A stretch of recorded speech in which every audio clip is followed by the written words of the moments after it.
Bem-vindo à nossa 12ª live, Café com Zé. Hoje eu, o Zé, estou sozinho, mas para falar sobre depressão e a questão do suicídio. Nós estamos naquele mês chamado mês de setembro, né? E setembro amarelo. E na verdade é para que a gente possa pensar juntos sobre essa questão da depressão, porque quando nós falamos de suicídio parece que fica uma coisa assim muito vazia ou talvez até exagerada, mas o suicídio ele está acompanhado normalmente da questão da depressão. Então nós vamos estar conversando um pouco sobre esse assunto, vendo alguns contextos, lembrando que a depressão ela é uma das causas de doença no mundo, a segunda causa de doença do mundo e também a cada 40 segundos no mundo uma pessoa se suicida. É considerado uma pandemia, uma doença pandêmica, e o mundo todo passa por isso. São milhões, cerca de 300 milhões de pessoas no mundo diagnosticadas com depressão. E a gente sabe que a depressão ela é mascarada muitas vezes porque existe uma depressão em que a pessoa, no nível mais leve, que a pessoa consegue sair, trabalhar, casar, viver uma vida aparentemente normal, e ela não é, a pessoa não é diagnosticada como depressiva, e existem muitas outras pessoas, mesmo com depressão mais profunda, que não procuram ajuda, enfim. Então a subnotificação é muito alta. Por que Setembro Amarelo? Porque é uma forma do governo e de nós profissionais da saúde chamarmos a atenção da população em geral para esse tema tão importante, para essa enfermidade. Eu queria começar lendo uma carta, eu li essa carta há muito tempo atrás, da Fernanda Young. Fernanda Young, ela tinha depressão, ela era depressiva, tinha alguns outros diagnósticos. E uma vez eu estava num médico, na sala de espera de um médico, e peguei uma daquelas revistas e lá na página final tinha esse escrito dela. E eu me lembrei disso e peguei no nosso querido Google. Ela escreve assim: para a tristeza. Companheira, sei que você vai chorar quando ler esta carta. Vai ser difícil para mim, pois me acostumei à sua presença. Porém, não vejo mais motivos para continuarmos juntas. Perdi anos da minha vida ao seu lado, tristeza, acreditando que o amor não existe e o mundo não tem jeito. Você é péssima, conselheira. Chegou a hora de dar chance à alegria que há muito tem demonstrado interesse em passar um tempo comigo. Desde criança abro mão de muita coisa por você. Festas a que não fui porque você não me deixou ir, paisagens lindas nas quais não reparei porque você exigiu de mim total atenção. Quero de volta os meus discos de dance music que você tirou da prateleira e minhas roupas estampadas que sumiram do meu armário depois que você se instalou aqui. Quero ver a vida por outros olhos que não os seus. Quero beber por outros motivos que não afogar você dentro de mim. Como disse Lulu hoje de manhã, no carro, a caminho do trabalho, não te quero mal, apenas não te quero mais. Gente, essa ela chama Carta à Tristeza, e a gente poderia, a partir daqui, começar a pensar no comportamento que uma pessoa depressiva tem, né? Eu, pessoalmente, já passei por isso, já estive em tratamento já por bastante tempo, e somente quem viveu ou vive esse estado depressivo é capaz de compreender como é que as pessoas se entendem ou que as pessoas se sentem quando num estado de depressão. Normalmente, quando depressivo em casa, eu vou tentar falar um pouquinho do sistema familiar e da estrutura do depressivo dentro da sua família, Quando um pai de família, uma mãe, um filho começa a falar ou apresentar sinais de tristeza, abatimento, normalmente essa pessoa ela é desafiada, tem que sair de casa, você tem que conhecer pessoas, você tem que trabalhar, você é vagabundo e vai por aí, né? E isso, claro, não ajuda em nada, absolutamente nada, a solução do problema daquela pessoa, seja uma criança, e a gente está falando de criança mesmo, seja de um adolescente, um jovem, um adulto. Me procurou uma pessoa para atender, essa semana eu devo ter o primeiro contato, para atender uma criança de 8 anos, falando em depressão, falando em suicídio. Então, essa é uma doença que tem engraçado, que tem aumentado incomensuravelmente na sociedade mundial. Nós vivemos numa sociedade consumista, nós vivemos numa sociedade competitiva, nós vivemos numa sociedade com diferenças sociais alarmantes. A gente vive uma fase, num momento em que as pessoas são desafiadas a terem, a serem, e já visto aí o YouTube, os Googles da vida, né, o Facebook, e como as pessoas são ali desafiadas a terem uma aparência que muitas vezes não é real. Então, a depressão e o suicídio, melhor dizendo, ele é um problema de saúde pública. Como eu disse, a cada 40 segundos uma pessoa comete suicídio no mundo, isso. E é visto como sinal de fraqueza o pedir ajuda, né? E também ainda existe um preconceito muito grande em relação às pessoas procurarem ajuda terapêutica, profissional. Quando uma pessoa num estado depressivo, preocupante, chega ao consultório e a gente orienta a busca por um profissional, um médico, um psiquiatra. Não, mas eu não sou maluco, tal, aquela coisa de sempre, aquele estigma que a psicologia quanto a psiquiatria, né? A medicina é vista como alguma coisa voltada para doido, para maluco, etc. Então, eu queria reforçar a ideia de que principalmente homens que vivemos numa sociedade ainda patriarcal e ainda machista, nós evitamos muito a procura do médico, a procura de um profissional da área de saúde para tratamento. É impressionante como isso ainda é um estigma, uma dificuldade grande dos homens procurarmos ajuda profissional, seja de um psicólogo, seja de um médico, um psiquiatra. E o suicídio, então, talvez seja a expressão de uma sociedade que está adoecida.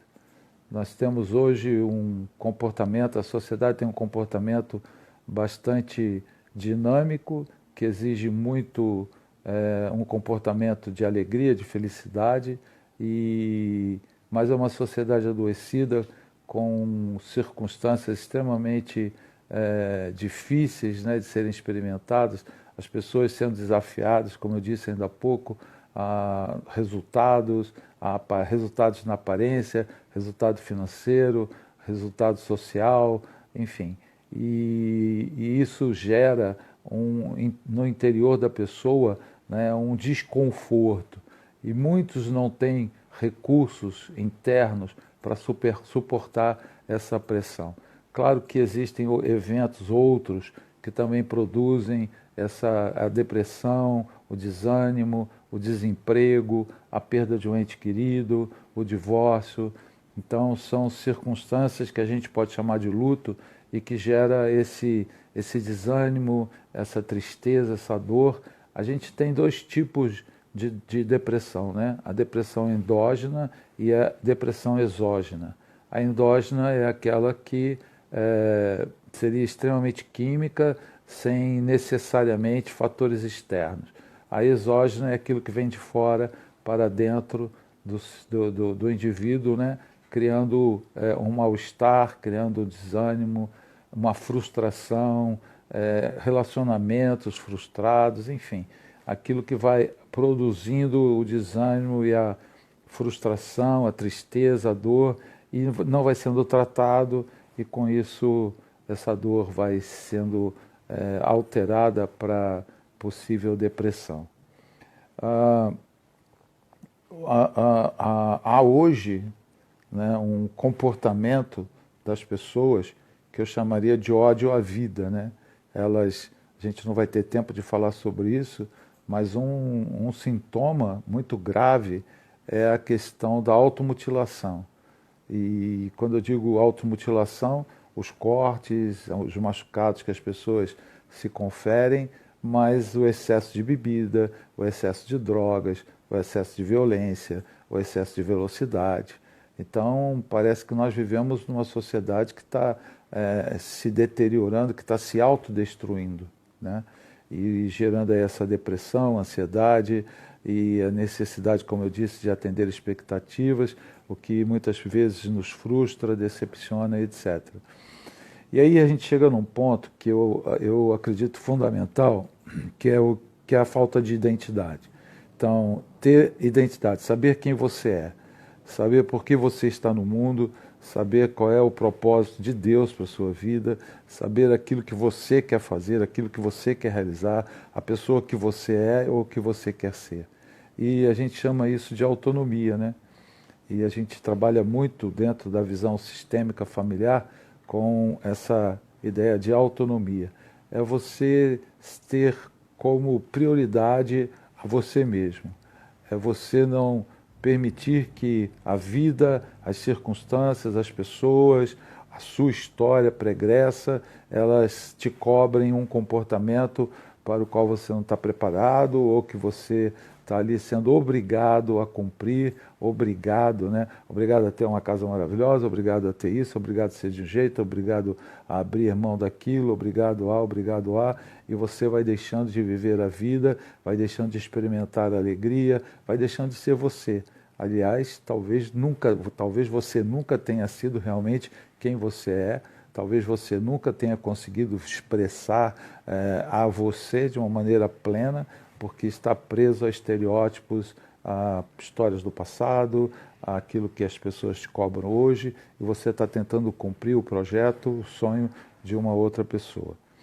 Lembrando que a vida, gente, a vida é movimento, tá? A vida é movimento. Toda vez que você se movimenta, você mostra e prova para você e para o mundo que você está vivo. A inércia, a paralisação é morte, é doença. E nós precisamos nos movimentar, nós precisamos ir em busca de saúde, em busca de resultados pessoais. Nós precisamos descobrir quem nós somos, nós precisamos descobrir quem são as outras pessoas, né? Nós precisamos entender que a vida também ela é instável. A gente gostaria, quer dizer, na maioria de nós, de uma vida, eu diria até uma vida chata, né? Uma vida medíocre, uma vida onde as coisas não mudam, onde tudo parece equilibrado, onde tudo parece normal, onde tudo parece perfeito. Eu não sei você, mas a minha impressão é que essa vida é uma vida chata, uma vida sem graça. A vida precisa ter movimentos, né, saudáveis, alegrias e prazeres. E eu aprendi lá no primeiro curso que eu fiz de terapia sistêmica familiar, o professor uma vez ele colocou no quadro a palavra prazer, dividiu a sílaba prazer e em cima do Z ele colocou um S e disse que para ser você precisa ter prazer. Para as pessoas que não têm prazer na vida, não têm prazer em quem são, não têm prazer na sua história, não conseguiram resolver, né, conscientemente esses conteúdos que todos nós vivemos, né, de tristeza, dores, frustrações, traumas, pessoas que não têm uma vida prazerosa, vivem uma vida chata, desagradável, né? São pessoas que provavelmente irão deprimir, entristecer, etc. Então, a vida ela tem instabilidades e nós precisamos aprender a lidar com aquilo que é instável. Aqui em São Paulo hoje o tempo está instável. Uns vão gostar, outros não. Legal que está chovendo porque estava muito seco aqui, né?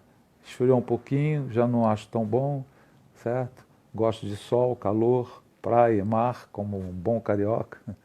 E pode ser bem, prefiro bem quente, as coisas bem quentes. E é interessante que a Fernanda Young, ela fala sobre a tristeza que entrou no armário dela, né? E existem pessoas assim, né? Pessoas que não têm cor, pessoas que não experimentam a alegria das cores. Aqui, por acaso, tem como é o nome dessa planta aqui? Girassol. Um girassol amarelo. Acho que tem até uma música que fala sobre girassol amarelo. Então, isso aqui é um girassol amarelo, né? A gente precisa ter alguma coisa colorida. Eu vim de preto por acaso, mas foi um acidente. Mas é legal você ter cor, vestir coisas coloridas, né? E se sentir assim colorido, feliz, satisfeito com a vida que você está vivendo. A vida não é só feita de incertezas, de instabilidade, mas também de incerteza, né? O que é que vai acontecer amanhã? O que é que vai acontecer amanhã? Qual é a certeza que nós temos sobre o amanhã? A Bíblia diz que ao amanhã basta o seu próprio mal. Nós não temos controle sobre o dia de amanhã. Nós não temos controle sobre o que viveremos amanhã. Nós não temos controle sobre o que irá acontecer na política, na sociedade, na economia, nas finanças. Então, por que eu estou falando isso? Porque se nós não temos isso que a gente chama que eu estou chamando de autonomia, que me leva a ter a capacidade de enfrentar cada circunstância, acreditando que eu sou capaz de superar aquele problema, que eu mereço ser feliz, que eu tenho habilidades suficientes para vencer aquele desafio. Então, se eu não tenho essa autonomia, essa capacidade, né, que a gente poderia até falar um pouquinho sobre resiliência, mas é mais do que a resiliência, é a capacidade de ser, de estar, de viver, né, de produzir e de se fazer feliz. Algumas vezes a gente fica esperando que nos façam felizes, né? Outras vezes nós nos comprometemos em fazer outras pessoas felizes. Na verdade, isso é impossível. Ou você vai ficar devendo, ou você vai ser devedor. O importante nessas promessas de fazer alguém feliz ou esperar que alguém te faça feliz. A nossa busca precisa ser, repetindo, eu no consultório chamo isso uma palavra mágica, né? Porque eu uso muito. Então, a autonomia, você ter a capacidade de ter consciência de quem você é, ter a consciência do que você está vivendo, das dores que você está enfrentando, da história que você viveu e buscar ajuda terapêutica, ajuda profissional para que você possa, então, lidando com a sua história, lidando com o contexto de vida, você ter a capacidade de se resolver e se tornar uma pessoa inteira, né? Estar em plenitude, plenitude de vida, em inteireza, certo? E você ter a possibilidade de se individualizar, deixar de ser massa de manobra, deixar de fazer o que as pessoas querem que você faça, de viver como as pessoas querem que você viva. As pessoas, muitos de nós fazemos isso para recebermos apoio, atenção, amor, favores até, sabe? Isso tem uma cobrança, isso nos cobra emocionalmente, nos tira a paz, nos tira a alegria, nos tira essa questão da autonomia. Só uma pessoa autônoma é capaz de ser feliz. Só uma pessoa autônoma com a capacidade de perceber a sua história, o seu conteúdo de vida, perceber-se dentro da estrutura familiar e saber então lidar com os seus problemas, é capaz de buscar ajuda e ser feliz. Nós temos alguma vulnerabilidade, né? Somos vulneráveis a pessoas, somos vulneráveis a fatos, somos vulneráveis a eventos passados ou presentes ou atuais, e precisamos aprender a lidar com cada uma dessas questões ou das questões que nos atormentam, que nos prendem, né? Então, falando um pouquinho sobre o suicídio, que é, como eu já disse, um problema de saúde pública, a ação preventiva ela precisa ser multidisciplinar. É importante que médicos, psicólogos, educadores e a família estejam envolvidas no tratamento de uma pessoa depressiva. Você imagina essa criança de 8 anos, gente, a criança tem 8 anos, né? Ela procurou uma visita, uma pessoa que estava visitando, é conhecido da família, tem algum relacionamento com a família, e ela fez uma pergunta a esse rapaz, né? E ela comentou que a vida dela não tinha sentido e que ela preferia morrer. Então, a primeira coisa que nós precisamos é compreender a complexidade do problema, né? É um problema mundial, como eu já disse, e só que esse problema pandêmico ele é cercado pelo desconhecido.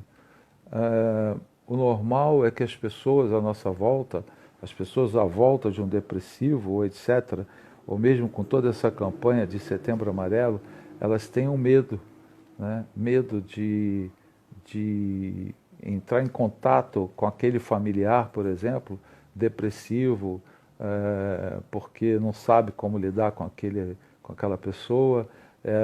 Existe um preconceito muito grande, como eu já mencionei, e o depressivo ele incomoda, né? Ele é chato, ele fica trancado no quarto, ele não toma banho, dependendo do grau da depressão, não toma banho, ele não quer sair de casa, ele não vai às festas, como disse Fernando Young, né? Ele é desanimado, ou ele come muito, ou ele come pouco, ou ele dorme muito, ou ele dorme pouco. Existem sintomas que detectam a depressão e ele tem uma maneira cansativa de viver e muitas vezes cansa a família porque existe um sentimento também de culpa, né, principalmente da família, dos familiares em relação àquela pessoa.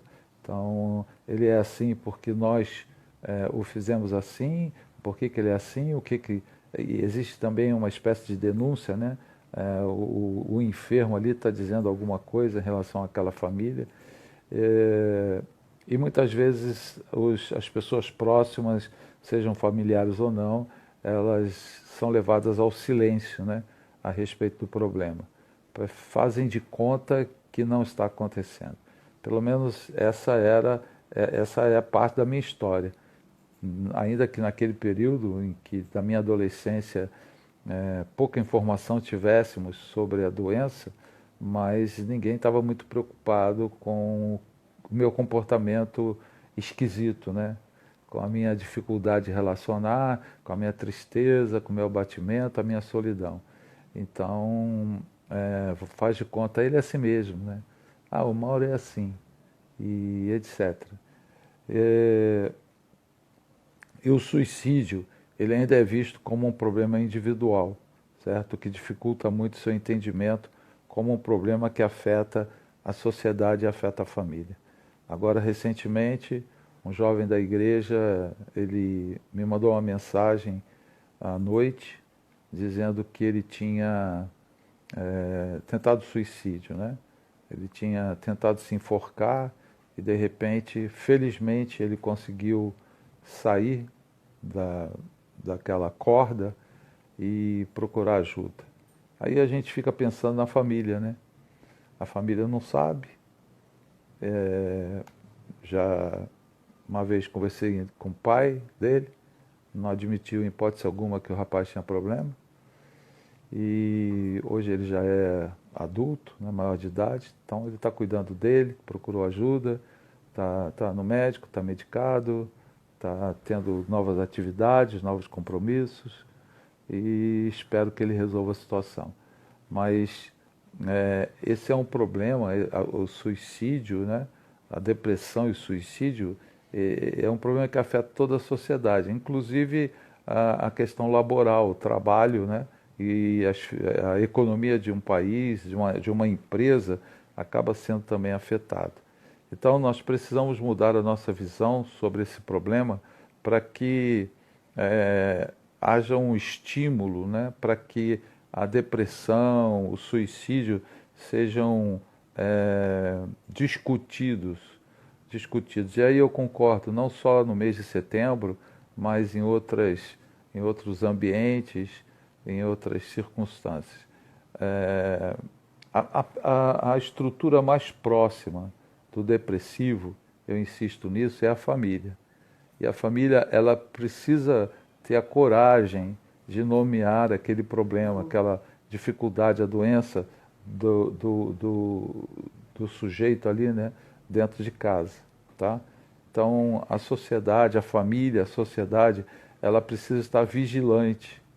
Ela precisa estar vigilante para ajudar na prevenção e no controle dessa dificuldade, desse problema. Esse tipo de pessoa depressiva ou suicida, geralmente ele é uma pessoa que se coloca em vulnerabilidade, né? Então isso significa o quê? Que o suicídio nunca tem uma causa isolada, uma causa única. É porque ele foi abandonado pela mulher, aí se suicidou. Não, não, não, não, não, não. Não é isso não. Tá? Então, o suicídio, na verdade, é a causa última, né? É a expressão final da crise vivida pela pessoa. Então, a gente, como diz a expressão, uma gota que fez com que o copo transbordasse. Mas aquele copo está enchendo ali. Situações, circunstâncias, problemas, abusos, violências passadas, crises emocionais não faladas, não ditas, não trabalhadas, não questionadas, e as coisas vão acontecendo e aquilo vai se acumulando, e chega um momento em que a tentativa de suicídio e às vezes a execução acaba acontecendo. Lembrando que o suicida, ele não quer morrer, tá? O suicida não quer morrer. Ele quer eliminar a dor que ele está sentindo.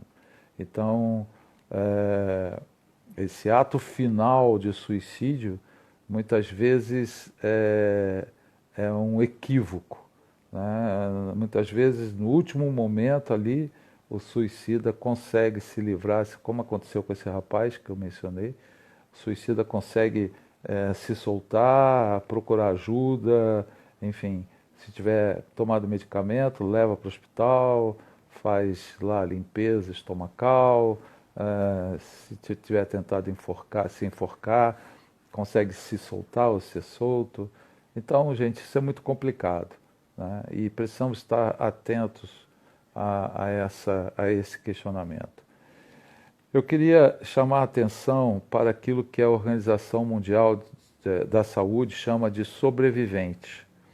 Os sobreviventes são os familiares e pessoas próximas daqueles que tentaram ou chegaram ao suicídio. Então veja que a Organização Mundial de Saúde chama de sobreviventes os familiares e as pessoas próximas daqueles que tentaram ou chegaram ao suicídio. Então não precisa ter chegado ao suicídio.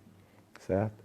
A Organização Mundial da Saúde diz que para cada suicídio, de 5 a 10 pessoas são diretamente afetadas social, emocional e ou economicamente. Então, veja bem, você tem a sociedade, a família sendo prejudicada, envergonhada muitas vezes, não deveria sentir de tal forma, mas é o que acontece muito. A culpa emocional, a questão emocional, né, da pessoa que estava ali, que não fez nada para que aquele suicídio não fosse cometido, não percebeu, não sabia o que estava acontecendo, nunca tinha percebido nada. E economicamente, então, quantos pais de família se suicidam e deixam a família, né, como dizia a minha avó, ao Deus dará, sem ter condições de se sustentar. Então, esses chamados sobreviventes são pessoas significativamente impactadas pelo ato do suicida. Então você imagina quantas pessoas indiretamente são afetadas por aquela pessoa, por aquele ato, por aquela pessoa que se suicidou. E aí a gente tem a culpa, né, que parece ser o comportamento, o sentimento mais persistente, né, quando se trata dos parentes e principalmente dos pais da vítima. Se a gente estiver falando de adolescentes, jovens, etc., que estão em casa, são os pais ali que vão se sentir responsáveis, né, e culpados por não terem percebido a tempo as indicações. Lembre-se que o suicida, o depressivo, ele dá indicações dos seus problemas. Eu mencionei ali rapidamente, sem colocar especificamente, mas ele está triste, ele está no canto, ele se isola, ele não brinca, ele não joga, ele não fala, ele não toma banho, ele não quer comer direito, ou ele come demais, ele não dorme bem, ou ele dorme muito. Então existem algumas questões assim que você precisa estar atento. Em crianças, o que é visto como um sinal de depressão é uma criança muito ativa. Aí, ele é muito ativo, aí ele é hiperativo, talvez ele seja deprimido. Então, existe a questão da culpa, né? Se forem adolescentes e jovens, provavelmente o pai e a mãe vão se sentir culpados por aquele imprevisto, pelo suicídio. E se for alguém casado, uma mulher, um homem casado, provavelmente o outro cônjuge que ficou é que vai se sentir sobrecarregado e se cobrando internamente em relação ao acontecido. Tá? Quando alguém tira a própria vida, ele deixa para trás interrogações, perguntas que nunca serão inteiramente respondidas. Quer dizer, o porquê, né? Por quê? Por que ele fez isso? E tudo passa a ser, então, questionado e as pessoas que sobreviveram, né, as pessoas próximas ali, como eu disse, de 5 a 10 pessoas são afetadas diretamente, elas começam a se perguntar por quê, né? Porque a vida dele estava ótima. Você já deve ter ouvido isso, né? A vida dele estava ótima, né? Vivia a melhor fase da vida. Por que isso? Por que agora? E tudo passa a ser questionado, tudo passa a ser perguntado. E uma coisa que a gente precisa entender é que a vida dos sobreviventes muda para sempre, ok? Então, queria terminar lembrando mais uma vez que existe uma subnotificação dos suicidas. Por exemplo, uma pessoa que ande a uma velocidade de carro, dirigindo o seu próprio carro, sozinho ou acompanhado, a 160 km por hora. Foi um acidente. Talvez tenha sido um suicídio. O uso de drogas, muitas vezes, por alguns profissionais, é visto como um suicídio. Ele teve uma overdose, ele se suicidou. A droga, ele não estava acostumado com a qualidade dessa droga, era tão boa que ele morreu. Então, esse é um assunto que a gente poderia continuar discutindo aqui indefinidamente. Não sei se tem alguma pergunta. Tem? Então vamos lá, Israel. Uma perguntinha aqui. Primeira pergunta. Você tá conseguindo? Pode falar. Tá. Primeira pergunta é da Tatiana. Ela fala: como ter controle sobre as decisões? Se é a decisão certa ou não? E para acertar isso, você é só tentando. Falando de decisões. Eu acho que ela estava falando sobre a questão da autonomia, né? Sim. Provavelmente.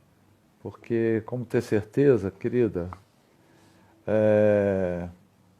certeza a gente não tem, né? Antecipadamente. Precisamos decidir e perceber qual foi o resultado. A certeza que a gente tem é de que a pessoa ela precisa ousar, né? Fazer uma mudança de vida. ela precisa ousar ser a prioridade da vida dela. Então, busque ser você a sua prioridade.